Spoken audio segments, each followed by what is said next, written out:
hipnozo sem se spoznala pred enim letom. Po težki bolezni sem iskala nekaj, kar me bo pomirilo, kar mi bo dalo zaupanje vase in pa tudi en smisel v življenju. In moram reči, da vsem tem letu, odkar se ukvarjam s hipnozo, sem imela kar nekaj nenavadnih oziroma odličnih doživetij.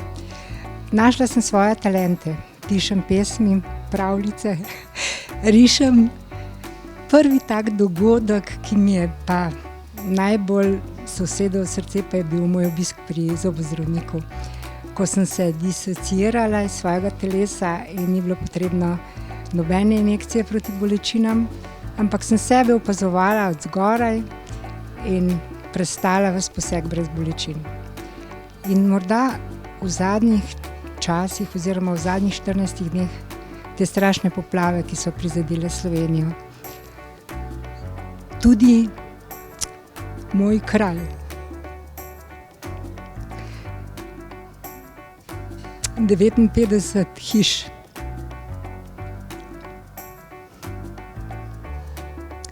Je bilo poplavljenih. In ker vodim Rdeči križ v našem kraju, sem morala poskrbeti za teh 59 družin, da so bili oskrbljeni s hrano, s pijačo, z obleko, s posteljnino, z aparati, ki jih so nujno potrebovali.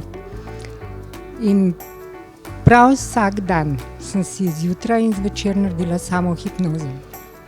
In zbrala dovolj energije, da sem teh 14 dneh zmogla skupaj organizirati, koordinirati to delo in pridobiti ljudi, ki so bili pripravljeni pomagati. In moram reči, da sem ponosna in neizmerno hvaležna, da me je to naučila hipnoza. Da sem našla energijo v sebi, vire, da sem si vire tudi dodala in da smo potem lahko skupaj zmogli pomagati toliko ljudem.